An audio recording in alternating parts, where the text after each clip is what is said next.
What's going on? Haven't made a video in a while, just because the shop's been busy, life's been busy, I don't know. Shit happens, but got a different one in the shop today, so I thought I'd just make a quick video on doing spark plug replacement on this 2000 Jaguar XJ8. Got the 4-liter V8 engine. And yeah, pretty simple actually to do spark plugs on, or if you need to replace an ignition coil, this is the way to do it. This customer had a bad coil, so we replaced that, and then the car's only got like 60,000 miles on it. Super clean, super nice car.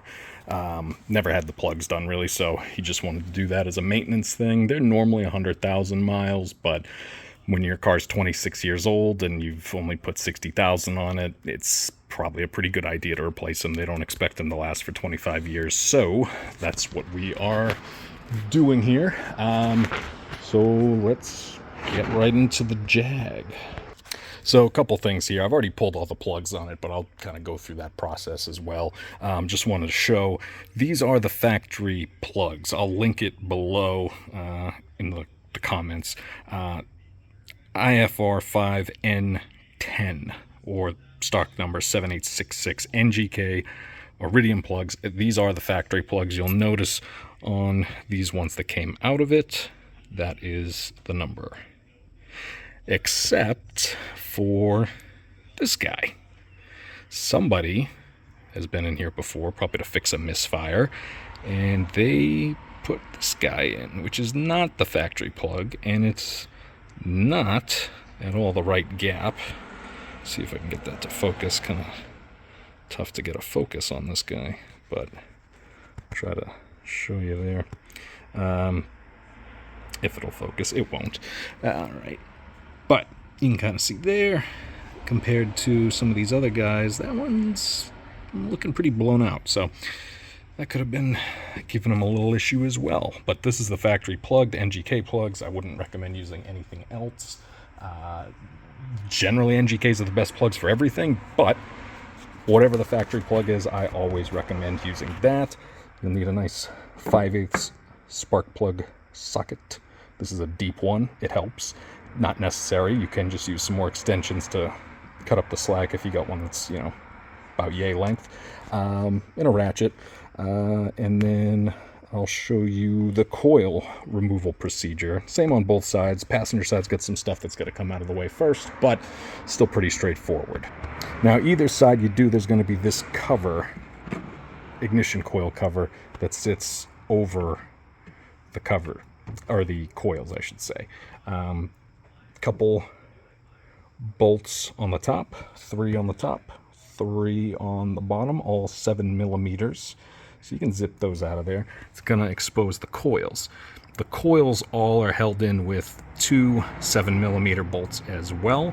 And then the connectors for all the coils are just pinch and pull.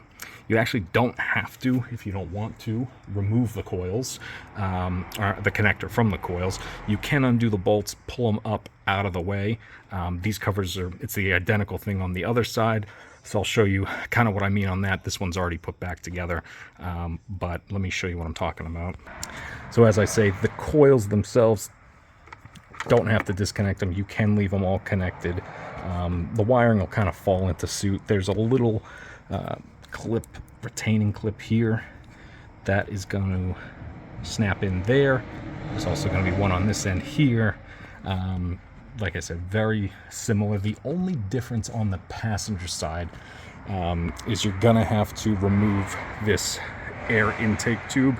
So very simple. All you have to do is undo all of these clip locks. They basically just snap into place like that. So you pop them up, pull them back. It's going to be a PCV or breather hose attached here. That's this guy right here. All you got to do is pinch these and then kind of work it and pull it off. Then there's going to be, I'll grab it, there's a 10-millimeter bolt here and here that holds this whole tube assembly on.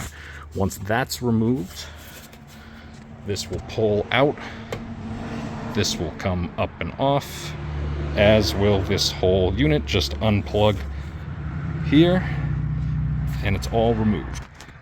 So you'll have these bolts, 2 for each coil. You'll have these 2 holding the intake tube on, and then you'll have these 6 holding this cover on. And then it's very simple after that, like doing any other spark plugs, you know, reverse removal, and you're good to go. This guy sits under here. This long tube is going to go under here. And it's after that, it's very straightforward, like doing anything else.